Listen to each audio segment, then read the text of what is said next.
Hello again, and welcome back to Wade into Wealth. I'm Chuck Wade, joined as always by my brother Ethan. Happy birthday, by the way. Between the time we record this and the time this comes out, you will celebrate a birthday, another anniversary of the worst day of my life. Best day of mom and dad's. Yes, so a very happy birthday to you this weekend. This weekend, yeah. Yes. Yeah, exciting. But by the time you're hearing this, that day will have come and passed, and so all will be right with the world. Yep. So we're going to talk today about owning versus renting a home, your domicile, if you will. But first, as we're making our way towards Christmas, I was curious I was thinking about this podcast. I have a couple of questions for you. As you know by now, if you've spent some time listening to this podcast or watching on YouTube, we're brothers. You don't say. Yeah. Which means we grew up together. Still are. So I'm curious because I have my answers, but We never had to share a room, though. yeah, we did. We did? When you were just born in the first house on Burke Drive, I don't remember you wouldn't that. really remember it I don't because I remember think that. you were 5 when we moved. But yeah, we shared a room. Okay. All right. Well, Yeah. I take that back. It was one of those rooms that I think there was a wall at one point, and the wall had been removed, so it was like a larger bedroom. But your crib was in there with my bed, Well, there you go. and yeah, I wonder why it was the remember- worst day of your life when I was born. Yeah, truly it was. Those were the days. Yeah. So anyway, Moving on. best Christmas present you ever received, and then second, what's the Christmas present you were most excited to receive when you got it? Interesting distinction Yeah. to make between the two. I think, I think the best Christmas present I ever got was probably when we got the Nintendo 64. Okay. Because mom and Okay. dad would not let us get a video game console for Yeah. and then yeah. some year we had the Nintendo. Well, I got a Nintendo when everyone else was getting like a Sega Genesis. I Yeah. got a Nintendo. Yeah, we got a Nintendo, but Yeah. I was that was at the old house which Yeah. you referenced, and we moved when I was 5, and I don't know what happened. We didn't have that. I never remember having that as a kid. The Nintendo? Yeah. Yeah. But I do remember getting a Nintendo 64, and we used to Yeah. play GoldenEye GoldenEye. on it. You know, that all the actually time. is one and of those, my like color-coded Yes. controllers. we had a red one. We did have a red one. I think we And might have was had it a yellow green one? I think maybe Or it was yellow? a yellow. I don't No, know. I think we had a green I one think it too. was green. I remember one night just staying. It was Christmas Eve. One Christmas Eve after we'd gotten that, you and I just staying up as late as we could, which maybe was like an extra hour. Yeah. I don't know. But playing GoldenEye. And in Yeah. my mind thinking we're just going to play GoldenEye all night I just remember until the- it's time yeah. for presents. I remember the like the image of it where it's just Yeah. the weapon on the the screen. shooter. Yeah. Yeah. Which one I was most excited about? I think it was probably when I came downstairs and there was a bike. Yeah, I that was me remember too. Getting this It was a bike bike. because I think as a kid it's just like it's bike. not wrapped, Right. but it's just like this big thing that. And Yeah. we grew up on a main. Well, yeah. Again, and when we moved, it was on Yeah. a main road, so we were not riding our bikes anywhere. Well, you weren't. Right. You I didn't weren't. grow up in Yeah. I mean, I was alive, but I don't remember that. We were on a neighborhood. dead end when I was born. Yeah. And where until I was 10. So bike was the one I was definitely most excited. I still remember, like, you walk out from the hallway and there's a bike, and it's like, oh man, that is a bike. Yours was walking out of the hallway because Yeah. we lived on a ranch. Yep.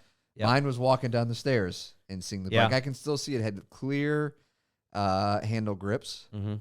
and it was like a silver, and I think it might have had blue, navy blue writing on it. And I would ride it around in the Greenhouse the parking greenhouse lot next parking door. lot. Yeah. that's Shout where out to we Del could- Rey's Greenhouse Yeah. for use Yeah. of that parking lot as a basketball court, baseball Wiffle field. ball field for sure. We used to hit it. Yeah. It would be a home run if we hit it over the little fence Yeah, in mom and yeah. dad's house. Good times. Scraped plenty of knees Yes, in that yes. in that gravel parking lot. Yeah.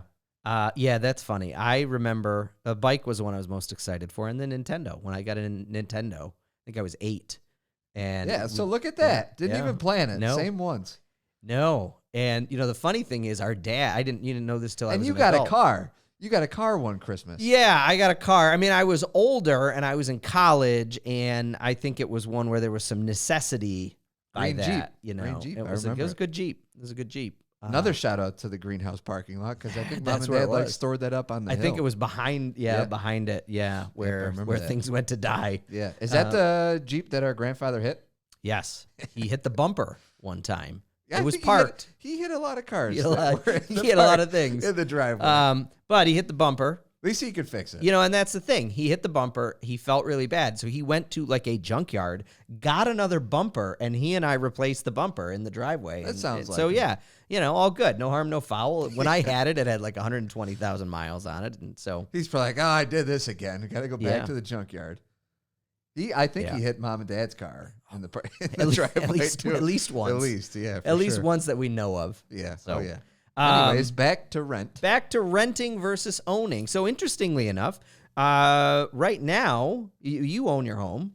Yes. Liz and I and the girls are renters because we sold our house back in March and are building a home right now. So in the interim, we are tenants.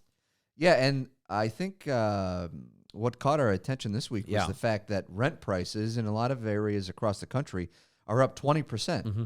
from the previous year before. And a good Yeah. question is why is that happening? And one of the obvious ones, which is the same reason why home prices have gone up so much, is because of the short supply of housing inventory. Mhm. And during the pandemic, you had a lot of people who kind of hunkered down with Yeah. their family members and were living together and are now looking to branch out. So Mhm. when supply is constrained and demand is increasing, you're going to see have a harder time and a more difficult time finding housing. Another one Yeah. is that landlords are trying to recoup Yes. some of the losses Yep. that they suffered Yeah. for the past year. So the easiest way to do that is start charging people more. Raise your rent, right? Yeah. Yeah. So blanket statement here. We don't like to give these very often, but anytime there is a price increase in something, anything, be that an item, a good, or a service, it's related to supply and demand. Yeah, I likely think related to supply and demand. And in this pretty case, much everything in business comes down to the supply and demand curve. in that sometimes it's not as black and white as just those three words, but a low supply of something or a high demand is going to translate to higher prices. It's the same reason in the housing market, starting around a year ago from where we are now, started to go haywire. And there were times during the pandemic where we were getting letters from people in New York City that we did not know. Our house was not for sale, and we were getting letters asking if we would sell our home. And Where are you living now? well, now we live in an apartment. There we go. So we did sell our home, There we but go. again, you notice some of these things. So, you know, one of the things that is starting to happen is that the housing market was so irrational. It's not a stretch to call it irrational with what was happening with housing prices, that a lot of people ended up getting priced out of the housing market or burnt out, Right. or tired of just seeking and homes and losing on offers and bids that they made. So all of a sudden, renting becomes a better option in that scenario. it becomes too. a better option. And what Especially happens, if you're being priced out. right? And so then what happens? A short while after people are starting to realize rent becomes a better option, rent starts to rise. Sure. There's that man that ran for governor in New York City. He ran for governor in New York. The rent is too damn high, man. You ever see him? It sounds Google familiar him. to me. Just but Google yeah. the rent is too damn high, man. Okay. Interesting couple of minutes there. But we thought this would be a good podcast and something to discuss, and want to shed some light on it. Well, sure, because if you're younger Mm-hmm. and you're renting, chances are your parents are harping on you that you're throwing money away. Right. You're not building up any equity. Mm. Or if you're a parent, you're probably telling your kid you're throwing money away Mhm. when you rent. But the reality is there's pros and cons of both. And we were joking about it today in your comment that personal finance is a lot more personal than it is financial. Yes. And really it should come down to your situation. Right. And your circumstances and what you want your home, your apartment, to do for you. Mhm. And so we thought we'd take a chance because it's not that renting is bad. There's a lot of cases where it can Right. make sense. And it's not that owning a home is bad. There's a lot of cases where it can Yeah. make sense. And so we want to look at what are the pros and cons of each. And so renting, certainly one of the biggest pros for renting an apartment or a townhouse or a home is that you're not liable for those unexpected expenses. When the sump pump is no longer working Right. and you need it replaced and Yes. you don't know how to do that yourself, Yep. raise his hand because that happened not too long ago. You call maintenance and they come fix it. Yeah. Not responsible for snow plowing.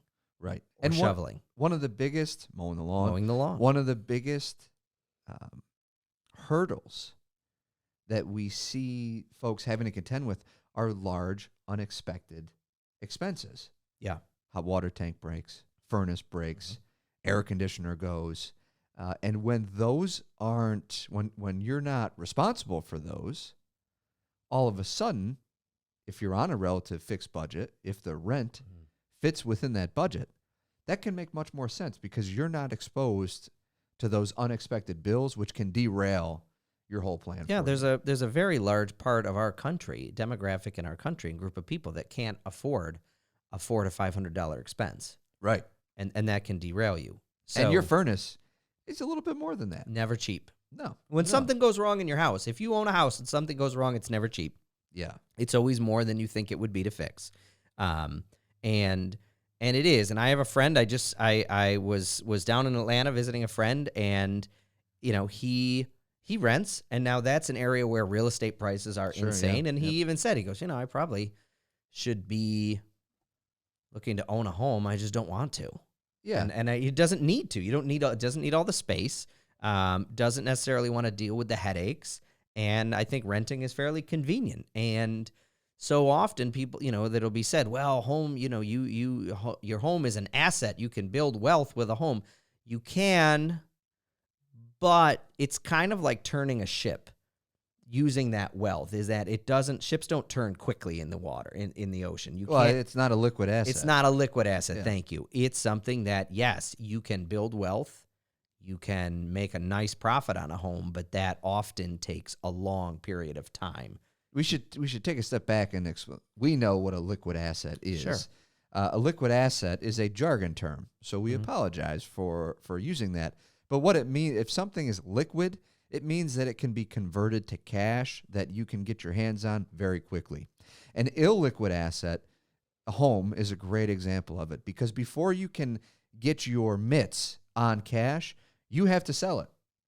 And Yes. assuming you sell it the first day that you put it on the market, it's still going to be a month to 2 months before you have any cash in your hands. So Yeah. that's a relatively illiquid investment, meaning it can't be converted to cash quickly and easily for you. The other method would be like a home equity loan that you could take if you've owned your home long enough to have some equity. You can take a loan on that, but again, there's a loan, there's an interest, there's a cost yeah. to that. You're going to have to repay that back, and you'll have to repay the cost for that as well. So when we say not as liquid, that value is not as easily accessed. Correct. Accessed. I said accessed. That's okay. Accessed. We'll move on. So owning Biggest a home. drawback, though. Biggest the drawback. biggest drawback to renting is Yeah. that you don't own it, and you are making Right. payments, and you're not building up any equity along the You way. don't get to sell that at some point. Correct. And get a payment or a payout. You can never recoup doing that. the rent that you paid. No,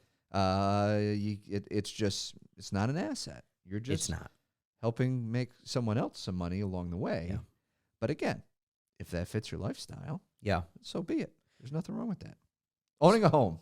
Yeah. I don't own one right now, so you talk about this. Okay. All right. So one of the biggest advantages for a lot of folks is that in a number of ways, the home tends to be the biggest asset that some people have. Yeah. And we were just talking about how you can't typically convert it to cash quickly, Mm-hmm. but in a lot of cases, it can be a fairly good long-term investment where as long as you keep it up, you maintain it, if you're able to maintain your neighborhood as well, it tends to appreciate over time. Mhm. And when you go to sell it 5, 10, 15, 20 years down the road, there's a reasonable chance that you'll be able to sell it for more than what you originally bought it for, which Yeah. is also a fairly tax-favorable transaction for folks because we Yes. get this question a lot when people Yeah. are selling their house. What do I have to pay tax on? Well, the reality is, if it's your primary home, meaning you're living there and you've been living there for, I think it has to be 2 years, you can I think it's a year. one of the two. Okay. A short period of time. You can sell it, and as long as your capital gains are less than $250,000, you don't have to pay any tax Mm-hmm. on the proceeds for which you get. Now, that doesn't mean if you have a $300,000 house, you sell it for $300,000. That doesn't mean you have to pay tax on that. What it means is if you bought it for $100,000 and you sell it for $350,000, meaning you've actually made $250,000, that's where that money becomes taxable to you at that point. Right. But not up until then. And there's a question: is it would then the full I believe it $250,000 be is the taxable, or is it the above excess and beyond So the if you sold it for $250,000 $300,000, that 50 over 250 would be would the be taxable taxable portion of it. as a capital gain. Again, it's taxed as a capital gain. Yes. It's not Because taxed it's a as income. it's a long-term asset. So yeah. Now, that is, as the tax code is written today, could that change in the future? Absolutely. Yep. But the biggest benefit of owning a home is that it is an asset for you. You can sell that at a certain point, and every month that you're making a payment, you're building up more equity and cash in that physical asset, so that the bank owns less of it and you own more of it. Yeah, and for a second, let's, often we talk about the financial benefit, the biggest financial benefit, and I think something that in our business, and especially in media that is related to finance or business, what is often not mentioned is what's not financial, is that if you own a home, it is yours. Right. For a lot of people, that's a big deal. It is yours. Sure. You can, for the most part, do with it what you want. You can make it your own. Typically, at least in our areas, homes will have a yard, a little more green space with them. You own You have something control of it. that's yours. You have control, whereas if you're renting, you don't necessarily have that. If you're going to put holes in the walls, you're not, you're on the hook for that, or you're not getting a security deposit back. So, there are pluses and minuses that aren't financial with each of these scenarios. You mentioned holes in the wall. It reminds me of Brenna. Yes. How she hangs pictures, which is she just kind of eyeballs where the nail should go, and then moves it around when it's not at the liking. Whereas me, I have to measure like 8 times. Yeah. But I'll go home and see things hung up, and I'll often ask, how many holes are behind that picture? Yeah. Usually about 2 or 3. This is where I got to give props to my father-in-law, John Pirelli, who is very handy and has taught me to hang photos. Yeah, you and gotta measure it. There is a way you to you measure it, but also you don't often necessarily just put the screw into the wall. You can put one of those little plastic sheaths in there, and then the large picture that just fell down in your office could probably benefit from some of those. The irony is that I just had a massive picture fall down and break a table in my office. But it's all I don't fixed think you now. had the plastic. It did. It was in there. Oh, it was in there. Look at that. I know. Were you in there inspecting? I was looking. I thought I didn't inspect, but I did walk by and think he didn't put the plugs in the wall. That was my there was guess, a plug in they there. were in there. Now, where I may have erred was there was a smaller picture that was originally hanging on that. So perhaps, hey, it's neither here nor there. The photo's back on the wall. The hole's patched. The table's fixed. So we're good to go. Because I am a renter of that table. We're back. So it was fixed by someone, not me. Yeah. Now, the biggest drawback to owning a house. Is that when stuff goes wrong, you got to take care of it. And it's rarely easy stuff. The benefit, as you will see, of having built a new house is that when stuff goes wrong, it's like you got to replace the filter of the furnace. Well, I've owned homes before. I'm familiar with that. It's very different of owning a new house versus owning an older house, because the stuff that goes wrong that you have to do, it's really, there's not much that goes wrong. Yeah. Which is hopefully. Nice. But it's going to be covered under warranty if it does hopefully. for a period of time. So, whereas when you live in an older house, it's never the easy stuff that Right. goes wrong. It's always the serious things that cost a lot of money to get done. And it always happens at the worst time, like when your school tax bill comes or your town tax bill comes, or you just had a large outlay of cash, then something shortly thereafter is Well, and the furnace never breaks in the summer. No, well, now of that's course because not. it's not on. Yeah, right. And Thank you for that obvious statement. That's why they pay me the big bucks. That's right. Just like you never crash the car that you don't drive. Nor does your air conditioner stop working in the winter. Correct. Same logic there. Yeah. You'll be a good homeowner again. Well, I can't wait. Yeah. The other thing is, maintenance. And for some people, this is a pro, is that they like taking care of the yard. You have a very nice yard. You take pride in your yard. You take good care of your lawn. This is something that listen, I can tell you, like, come spring, this guy gets very excited to take care of his lawn and have the greenest lawn on the street. I still have the greenest lawn in the middle of winter. Some people like that. Some I do. people don't. Yeah, I do. You know, That's right. it's something that you have to consider. And where we see this a lot is with clients who have owned homes, maybe getting ready to retire, kids no longer in the home, and they're starting to think about, what if I sell my house, because maybe they don't want to take care of it. It's Sure, yeah. it's becoming more work to maintain. There's a lot of empty space in these homes, and so the question Well, you're just cleaning becomes, rooms you don't use, too, right? which gets old. Right. Gets old. And the question becomes, do we stay in this home? And then what do we do? Do we buy Right. another home? Do we buy a condo? And that is a question that you can give financial advice, but really, a lot of the time it comes down to those things we just talked about. Do you want to be mowing a lawn? Do you want to be Yeah. responsible for removing snow, in your late 60s, early 70s? Right. If you have them, is that important to you? It's not that one of these is better than the other. No. It is, but only after you consider your circumstances and your situation and what you're looking for from it. Yeah. Because when you have a clear idea of what you're looking for from it, then one is better than the other. Yes. But on its surface, it's not that renting is bad. It's not that owning is good, or vice versa. It comes down to your circumstances and your situation, and that will dictate which is the best option for you going forward. Also to mention, location. We have been listened to now in 24 different countries. How many states? 44. 44 states. So we have 6 to go. Not every one of those states is the same. If you live in Austin, Texas, the housing market is significantly different than in Rochester, New York. If you are in Atlanta or Charlotte, North Carolina, or Atlanta, Georgia, the housing market is vastly different than if you live in Montana. Sure. Or if you live in upstate New York. Mm-hmm. And those are things that absolutely will come into play. Whether it makes more sense to rent, it makes more sense to own. Right. So location is something too that we should mention, just because that can often, depending on where you are, be an outsized decision maker in whether you're going to rent or buy. Sure. Yeah. So And don't view things with a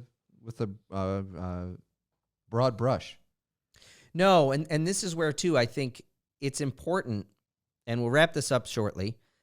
It's important to know what's important to you and not just take advice from someone who doesn't know your personal situation and Right. scenario. Absolutely. Because you can Google, this is a question you can Google, what should I do? Is it better to buy or rent? And you'll get answers, but none of those answers is taking into account your personal preferences. Right. And that can be having a And that's with conversation. everything, not just That is renting with or owning everything. a home. But that's where it comes into play. Have a conversation with someone you trust. Perhaps that's us, or a financial advisor, or a realtor that you trust. That's Yeah. the key, that you trust and can say, look, here's what's important to me. What are your thoughts? And take the time to think about what's important to you, Right. what matters, and what you're trying to get out of it. Because when you have a clearer picture of what you're trying to achieve, the answers become much easier to find. It's a very Zen statement, and I don't think I could say anything to top it. So let's sign off. We shall return next week with some more financial knowledge to help aid you on your journey to financial wellness. And, maybe we'll throw in some more Christmas nostalgia there as well. Maybe. Okay. Well, happy birthday, my brother. Thank you. All right. Back next week. Thanks for being with us.